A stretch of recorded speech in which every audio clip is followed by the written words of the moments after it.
Let's go next to Trey from Missouri. Trey, you're on the air. Can you hear me? Yes, I can.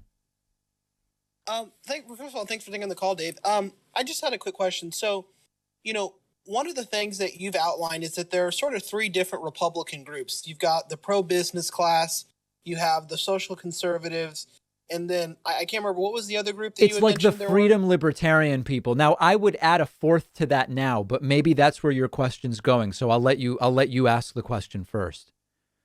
Well, the question I was going to ask is that, Tom Hartman, had mentioned that there was another sort of a group that sometimes doesn't get a lot of popularity, and it's the group of people who have a legitimate economic grievance about their jobs being taken away from NAFTA, TPP, and all these other, neoliberal trade deals. And so I was wondering, is it possible that if the Democrats can sharpen their message on trade, jobs protections and whatnot, that they could potentially get some of those voters back who voted for Trump in 2016 and only switched over to Biden just after the last 4 years?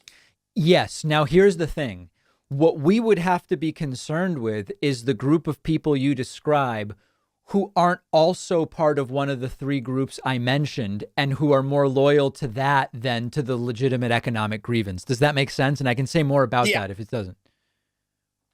I was just curious because, like I said, I know that it's unlikely that we're going to help the people who are, the social conservatives or, the pro-business class just because we have different views economically and socially than these people. Yeah. But I figured that if we sharpen our message, which I don't know how, because the current mainstream Democratic Party is so feeble and unable to put a coherent message together, that I thought that there was going to be at least one possibility that we could get the people back economically, but by running on an economic populist agenda that says we're going to fight for your jobs, we're done letting people take your jobs overseas, and I feel like that might be a potential. So I would tweak one thing about that. For me, the running on the populist messages, left and right, I'm not huge on it because populism at the end of the day is a rhetoric. It's not a set of policy ideas. So I'm basically with your the spirit of your message. But I'm less interested in the so-called populist rhetoric, which can just go nowhere or be misused. I'm more interested in just a coherent pro-middle class worker social democracy policy. And where I am 100% behind you is what you're saying that Democrats could do that might appeal to some disaffected Republicans. It should also appeal to center left people who just don't vote because they don't see the Democratic Party as having their back. So it's not just the Republicans that would target. So I think that better economic message and policy, most importantly, would actually appeal to disaffected centrists, people on the left, and some of these less ideological Republicans that you talk about. Man, thanks for the call. Thank you, Trey. Trey from Missouri. Very important phone call. I love it. Sponsoring today's show is the new book by Jason Murchie called Wisdom, a Very Valuable Virtue That Cannot Be Bought. This is an excellent book I've been reading through. No book can really teach you how to be wise, but this is a really well-researched nonfiction book that helps readers grow to love the pursuit of wisdom, which is really a process at the end of the day. And if you spend just 2 minutes watching my show, you'll know America has a significant lack of wisdom in many ways. Republicans have made an art form out of failing to think critically.